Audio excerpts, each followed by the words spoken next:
Being a solopreneur is a two-sided coin. On one side, you have this freedom and flexibility to be your own boss and pursue your own passions. On the other side, you have this overwhelming responsibility of having to manage your own time effectively. There's no one there to tell you what to do or when to do it. You have to set the tasks and set the schedules yourself. So it's easy to feel like you're constantly juggling and struggling to keep up. Effective time management as a solopreneur is about having clear focus. You have to prioritize tasks by impact, not by importance. So setting daily achievable goals and then dividing your day into dedicated work periods. You want to be able to take short breaks so that you can stay sharp, and then organize tasks with a digital calendar so you can constantly evaluate and adjust your schedule for optimal productivity. In this video, I want to explore effective time management strategies that can be specifically tailored to one-person business solopreneurs. Because whether you're running an online business, you're a real estate pro like an agent or a lender, a local business or a coach or advisor, these tips, these ideas will give you back control of your time and help you increase productivity. So whether it's from creating a prioritized to-do list and then setting realistic goals to utilizing time tracking goals, time tracking tools, and mastering the art of delegation, I want to dive into practical techniques that can help you maximize your efficiency and then minimize that stress. So just recognizing that being self-employed is a completely different game than being employed. For example, when you have a job, bosses want you to have a full calendar, a full schedule. They're paying for your time and they want to fill it up with as much as possible. But when you're self-employed, you should want a full pipeline, not a full schedule. These are the shifts that you have to make.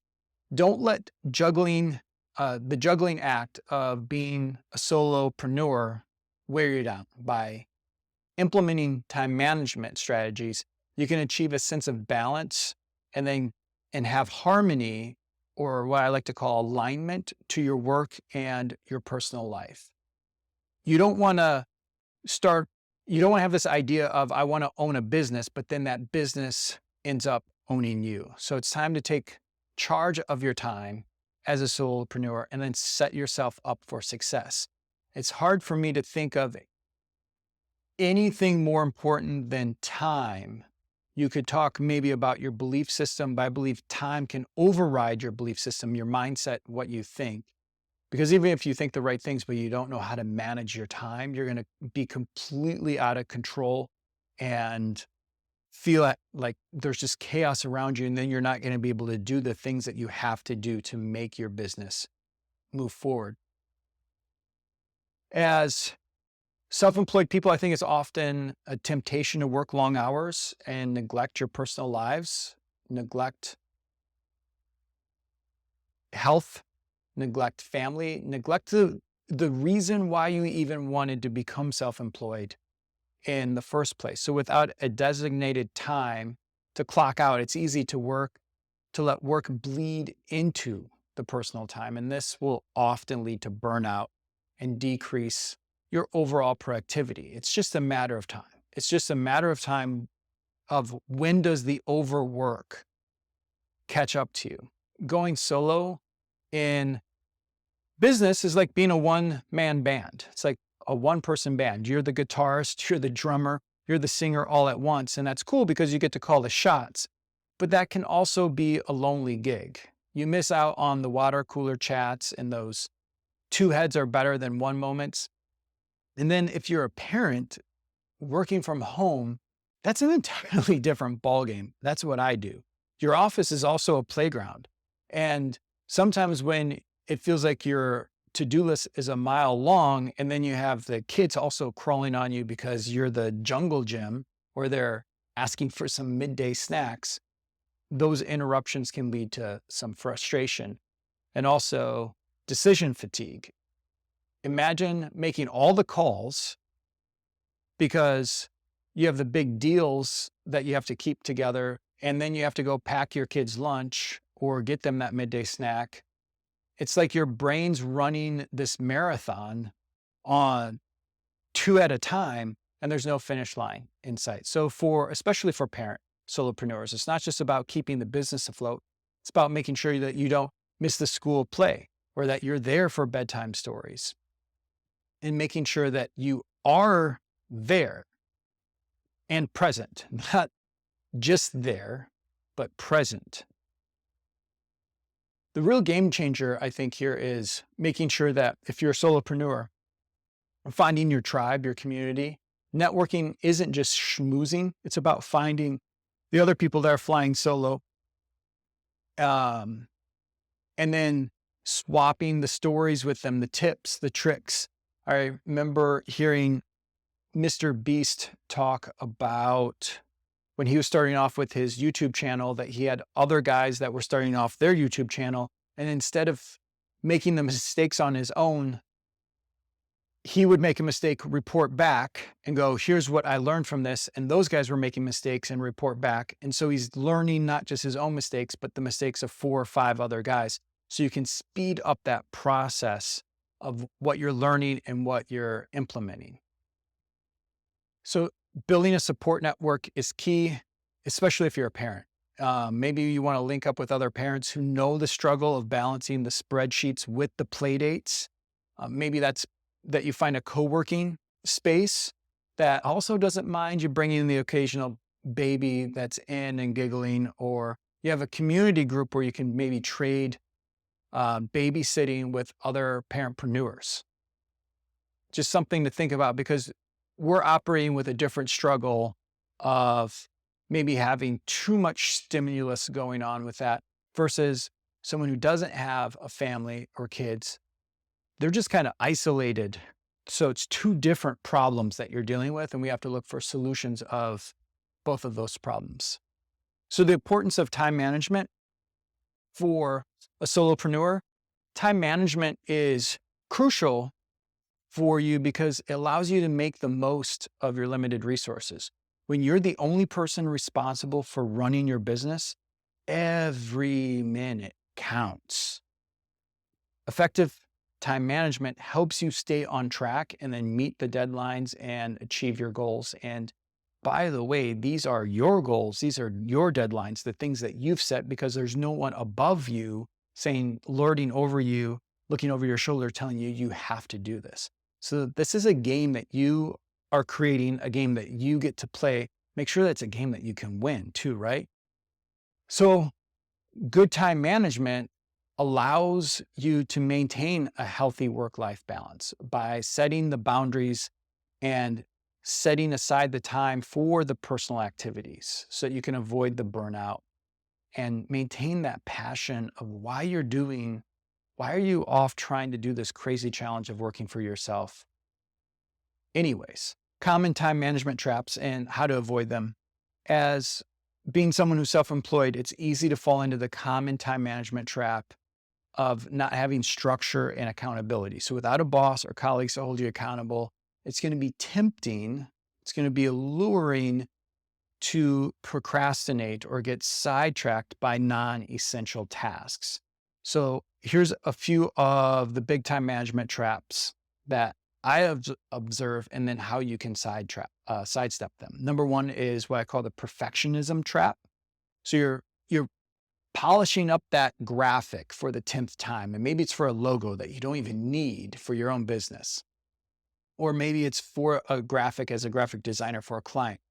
But is the client really going to notice the difference? Probably not. Perfectionism can eat up hours of leaving less time for tasks that will actually move the needle. So you could have delivered something, gotten feedback, and then moved on if that's your business. If it's not your business and you're messing around with other things that don't actually move the needle, this is a trap you definitely don't want to get into. So a tip to avoid this trap: set a timer, give yourself a realistic deadline to complete the task. Once it buzzes, pencils down. This forces you to focus on the essentials and move on. So whether it's a deadline for a week out, or whether it's today I'm going to work 10 minutes on this thing, or I'm going to give myself 90 minutes to finish up this project. Number 2 is the overcommitment trap. Saying yes to every request or opportunity is going to leave you stretched thinner than a dollar store balloon. Overcommitment means you're busy, but you're not productive. So the tip here is learn to say no, or at least let me get back to you. In this little script, let me get back to you on that. Gives you time to evaluate if you can truly commit to a new task without derailing your schedule. By the way, one of the things that I always do is I will almost always, and I can't believe I'm saying this out loud and public now so people will know, but I will almost always say yes to someone who asks me 3 times, because the first no, I assume they don't really want me to, that they're just making the request. They don't really need me. They're just looking for a body to fill up some reason.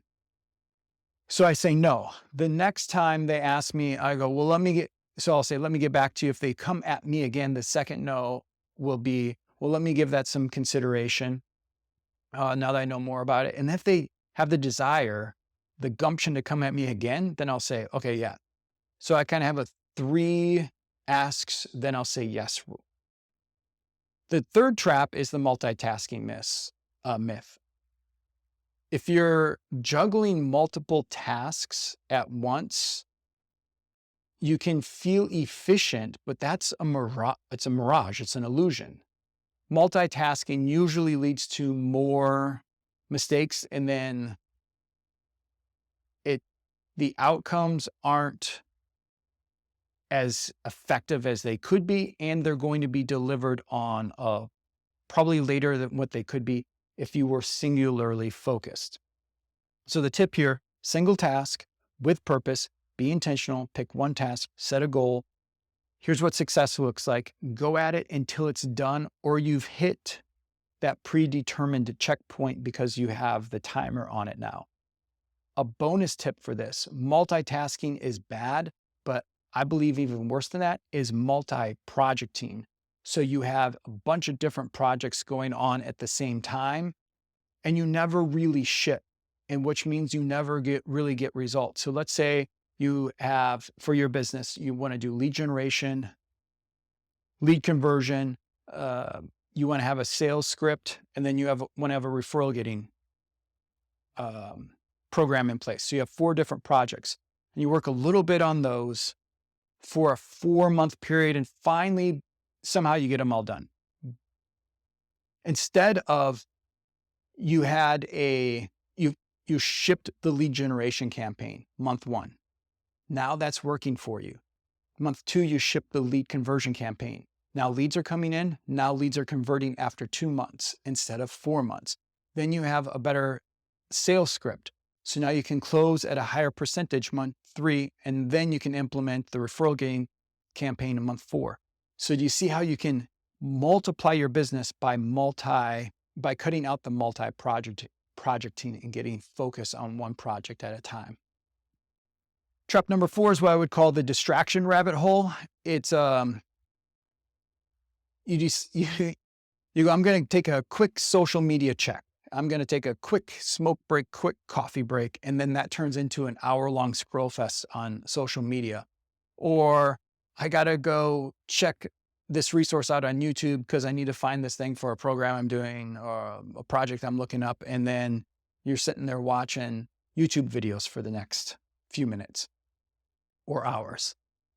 Distractions are the arch nemesis of time management.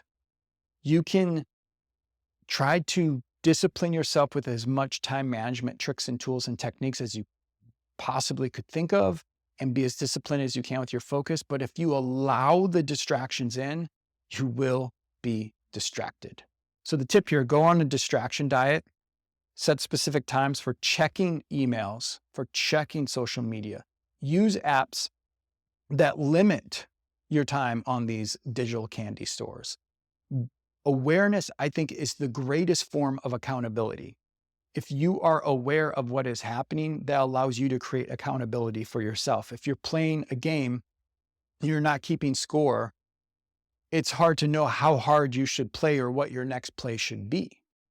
So make sure that you're having some awareness of where you are spending your time. Another tip, create a focus environment. Find a quiet spot, use noise canceling headphones, listen to music possibly that helps you get more focused.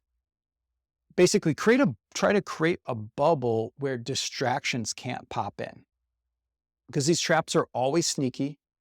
And hopefully with these tips or something that you can elevate them to another level, they'll help you be able to keep your day more on a productive track. So next, let's talk about how solopreneurs should prioritize tasks and set goals. When it comes to prioritizing goals, part of that is that we want to start off by creating a to-do list and then categorizing tasks based upon their impact, then urgency, and then importance. This is going to help you identify which tasks require immediate attention and then which ones can be postponed. So impact tasks and projects move things forward. Important tasks and projects are maintaining, and then urgent tasks require immediate attention. So Stephen Covey defines urgent tasks as matters that require immediate action. These are visible issues that pop up and demand attention now. Often urgent matters will come with clear consequences for not completing these tasks.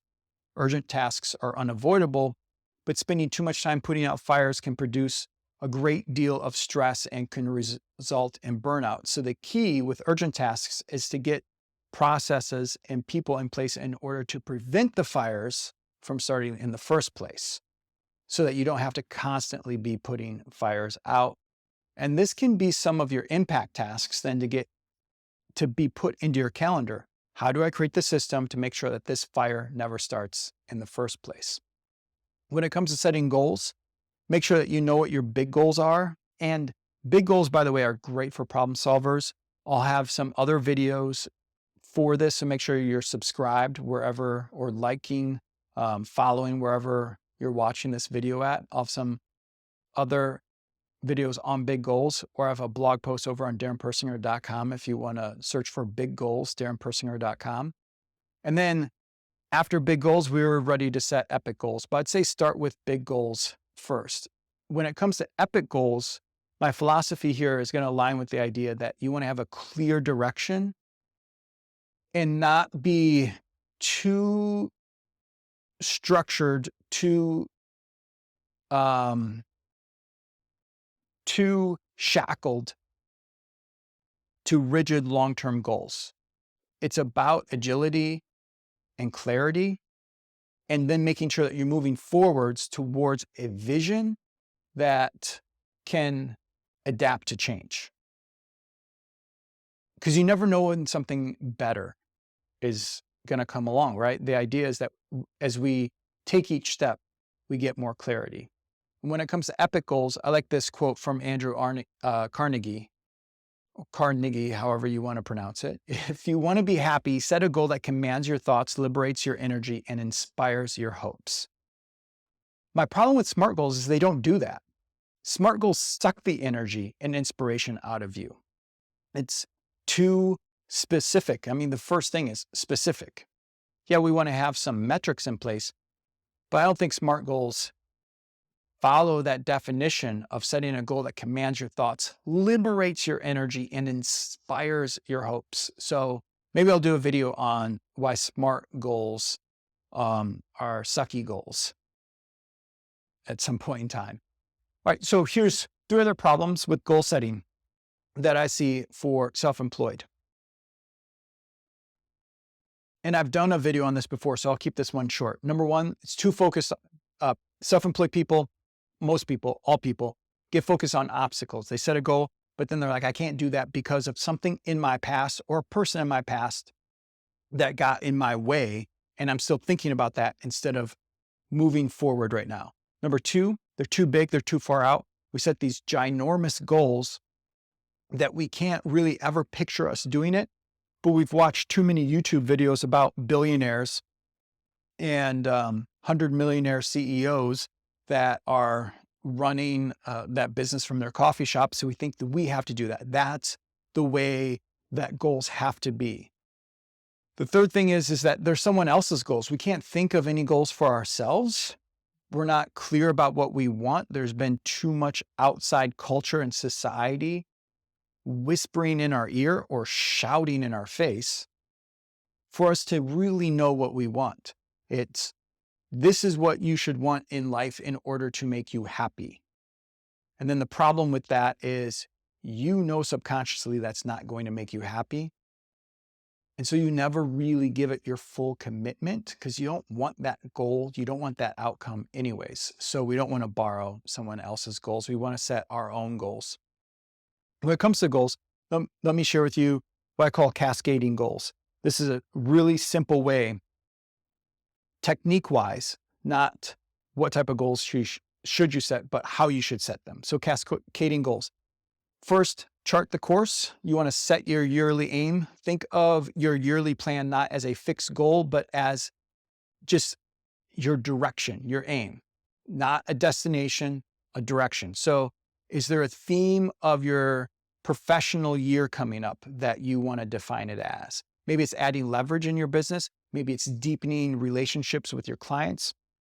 Maybe it's building out more things in your product line.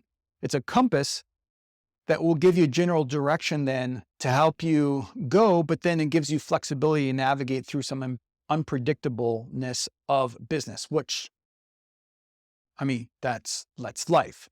That's the year. That's the world we live in, unpredictableness.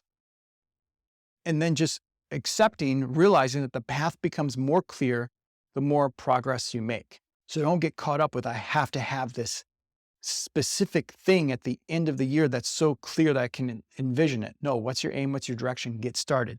You don't need to know every twist and turn that's going to happen. You just need to know the general direction and where you want to aim, and then get started. Next up is quarterly quests, or what I call a 12-week trek. So then we take the broad direction, we put those into tangible 12-week quests. These are the milestones that act as checkpoints then along your journey. They're close enough to keep you on your toes, but then they're spaced out enough and let you gather some wins along the way. Each quest is like a little mini adventure, and you're focused push towards a specific aspect of your yearly aim. So they should be connected to the direction that you're going. These aren't side adventures where you're off fighting dragons that you don't need to be fighting. Next up is your monthly mission. These are tactical targets now. So we want to narrow down our quests into monthly missions. These are objectives that will support the quarterly quest. If your quest is to conquer new markets, then your mission might be to identify potential clients or enhance your product's appeal to that client. The monthly missions are your strategy and the map that guides you through the land, the terrain of getting to your quarterly quest.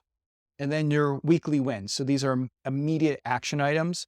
When you break down your monthly missions into your weekly wins. So these are immediate, achievable tasks that will give you a sense of progress and accomplishment and momentum building.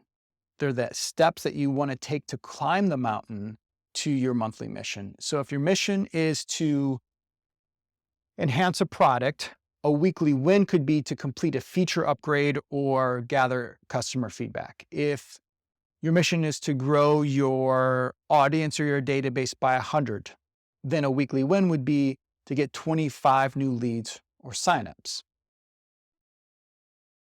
Weekly wins are the tactics. They're the day-to-day steps that make sure that you're always moving forward. So you want to reframe your goals in this way, and then this creates a dynamic approach for you to achieve your vision. It's a layered strategy, but it keeps you agile and focused to make sure that every task, every week, every month is contributing and aligned with the narrative for what you want your year to be. And then by cascading these goals, year, quarter, month, week, it gives you a broad direction down to specific tasks.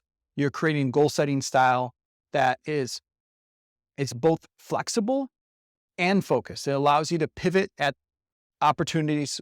It allows you to respond when challenges come up, but you're always keeping your eye on the direction, on the aim, on the prize. So this allows you to make sure that you're not just busy, but you're investing your time doing what matters because you are focused on the prize. Now creating a weekly schedule as a solopreneur, as a one-person business. Stephen Covey said that the key is not to prioritize what's on your schedule, but to schedule your priorities. So now that you have your goals, you know what your priorities are, how do you make sure it gets done? As a solopreneur, one-person business, I want you to think of your calendar as your command center of operation. So it's not just about cramming in tasks, cramming in to-dos, cramming in appointments into this schedule, into your week. It's about creating a week, creating your schedule that aligns with those big picture goals. So you could be super busy and you could be working long hours, and I'm sure you are.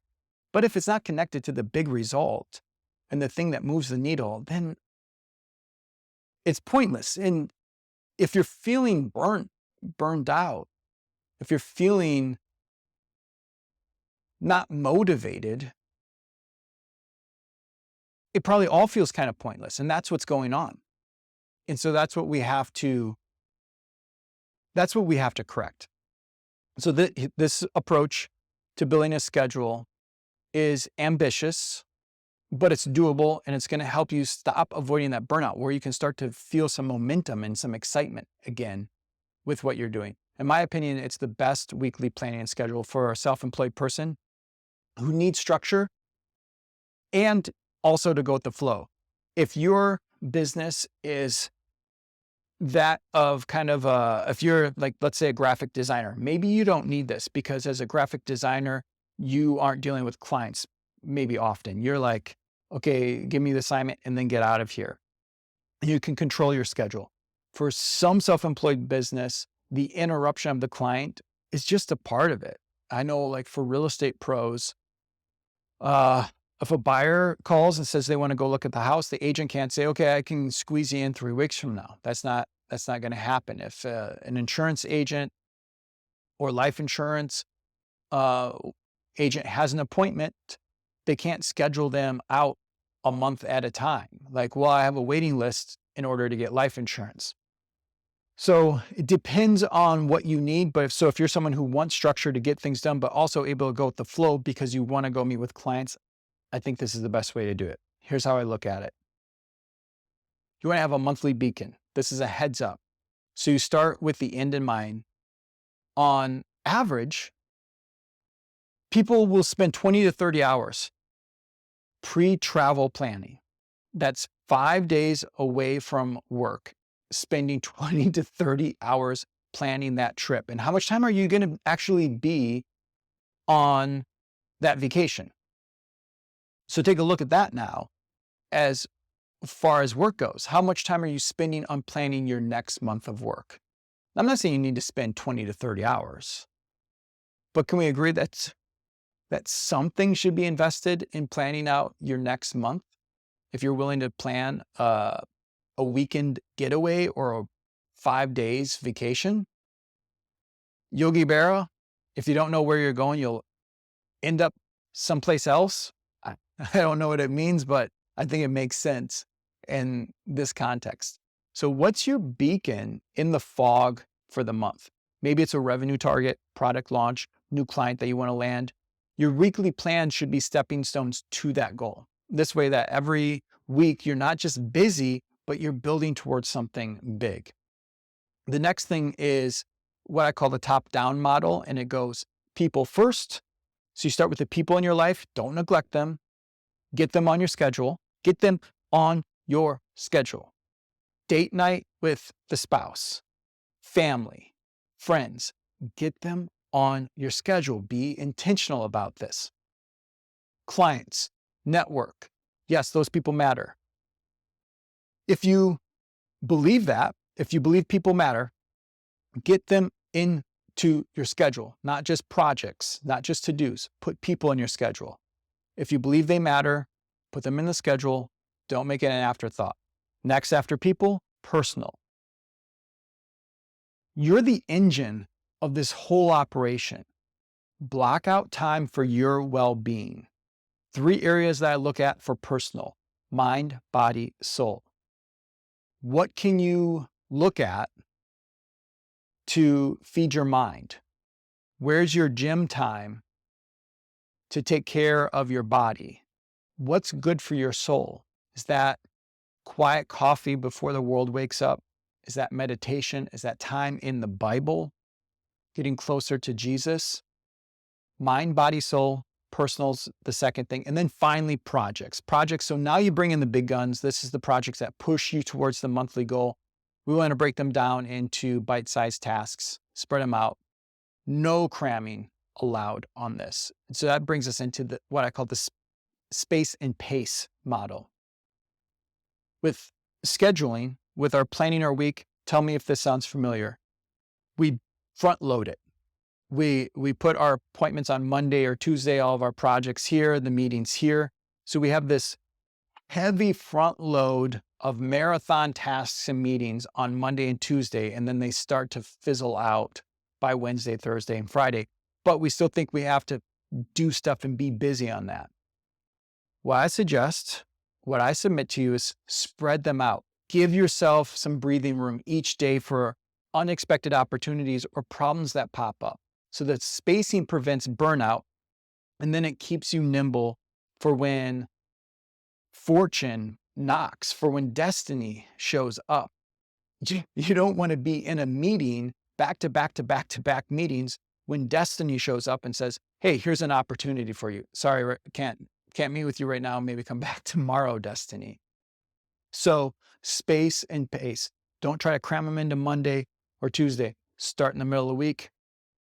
Start to go afternoon, morning, whatever works best for your schedule. But I like the idea of spacing and pacing because I want you to remember this. Your schedule isn't just a list of tasks.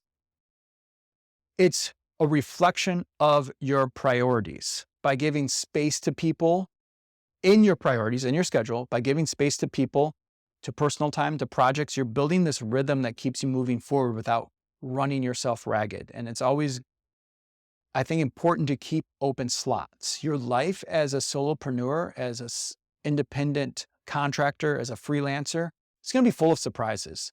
You just want to be ready for them. The next thing I want to share with you is the focus funnel. This will help take things to another level. This is about delegating and outsourcing tasks as a solopreneur. When you get to that level, life is chaotic as a solopreneur.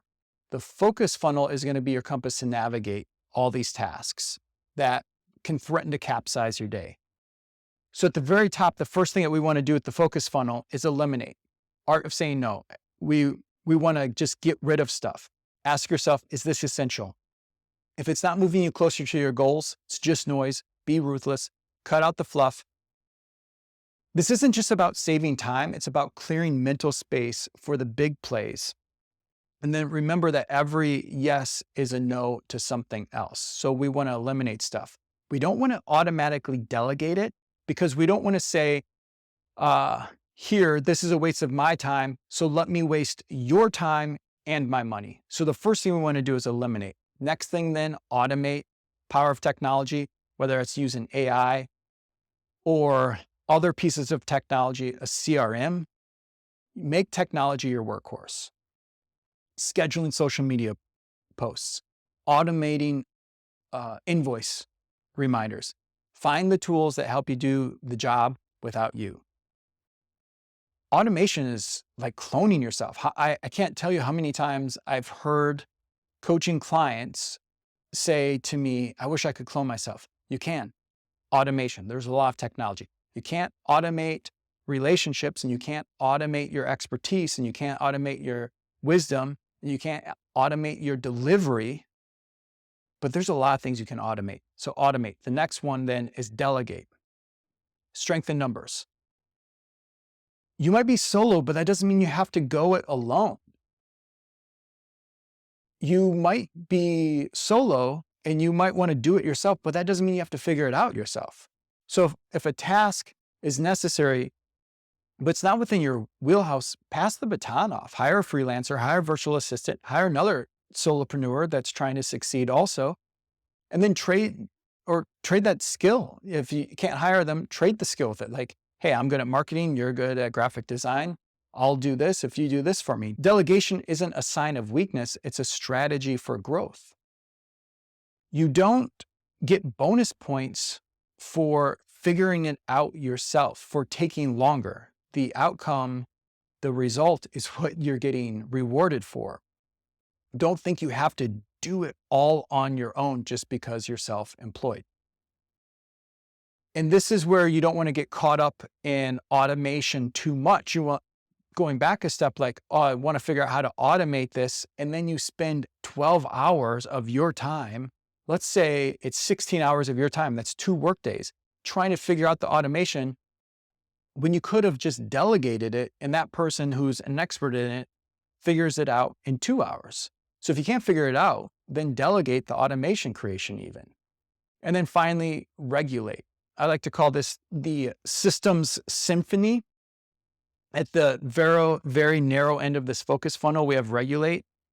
For all the tasks that remain, we want to create systems for. Systems are the rhythms to the dance that you're doing with your business.